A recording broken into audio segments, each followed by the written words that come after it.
Hey folks, it's Patriot Nurse. Come with me today. I want to show you not only the food that can be provided to you by trees, but also some of the herbal medicine as well. And yes, that's gunfire in the background. The other half's practicing like he does every day. I got a dog in the picture here too. His name is Chuck. But we're going to come with you today, and I'm going to show you some of the trees in my area and help you identify them and tell you a little bit about them. So here we go. This guy right here is a sassafras tree. You can tell by their very distinctive type of leaf, but also they're kind of scrawny looking here, the skinny branches here. But when you crack the wood, it smells very sweet, and this is typically and historically used as an astringent, but also as a tonic, a seasonal tonic as well, a tea to make out of the leaves. Chucky, have you been in the spring? Have you been playing in the water today? Chucky says hi. This guy right here is a black walnut tree. That's a mature one. Black walnuts are rich in a pretty powerful antiparasitic compound that's made from the green pith around their hulls.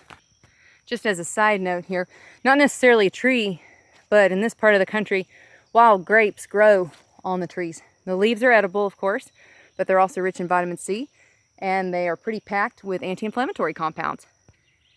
This tree should look pretty familiar to some of y'all. This is a weeping willow tree, and the bark of willow trees is rich in salicylates, which refines to aspirin. Now this guy right here is a wild cherry tree, and the bark of the wild cherry tree can be made into a decoction that's one of the best cough suppressants and overall respiratory disease helpers known to man. Now this right here is a larger dead tree. We had to take this one because it got a rot in the root, which is pretty typical. This bark right here, this layer right here in between the outer bark and the actual wood of the tree, this is where you want to go if you're harvesting this stuff. This is the wild cherry bark, and whenever you slow cook it over a long term and make a decoction out of it, you can make one of the best cough syrups known to man. This guy right here is a Chinese chestnut.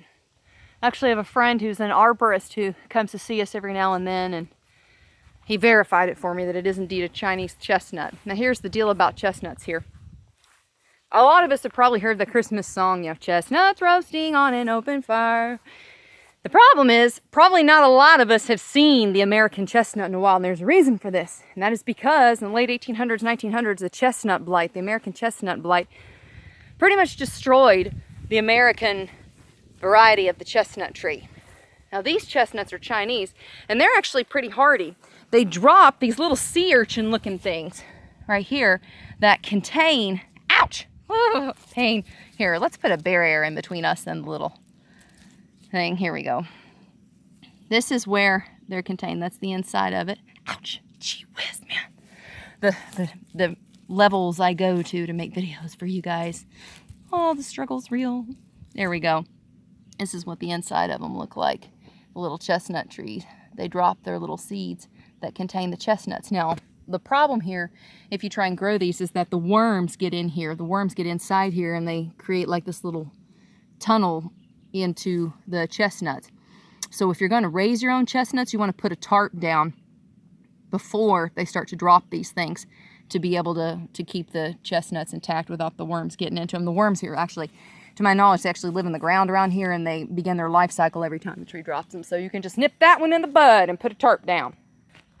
Now around here you're seeing what is a familiar sight across much of the South, and that is pine trees. Depending on where you're from, it's anywhere from pine to pine, a flat A, the pine trees. Now the needles here for pine trees are a rich dietary source of vitamin C. You can make a tea out of them, as a matter of fact. And also pine sap is a great, quick, natural antidote to bites, specifically spider bites. It helps to slow the spread of the poison. I hope the video was helpful for y'all today. If you did enjoy it, I hope you'll subscribe to me. It's hot, y'all. It's probably in the 90s with a lot of humidity, and I'm working on sweating up pretty well. I'm naturally detoxing today, something like that. But yeah, if you enjoyed the video, you can come and train with me. We talk about this in medical prep. 101 and 201, but we definitely talk about it in 301. 301 is nutrition, herbs, and old school disease.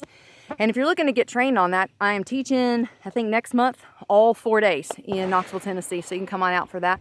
Do hope you enjoyed the video.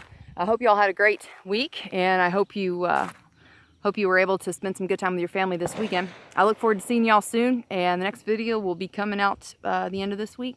Thanks, y'all. For now, it's Patriot Nurse signing off, and I'll see y'all later. Bye.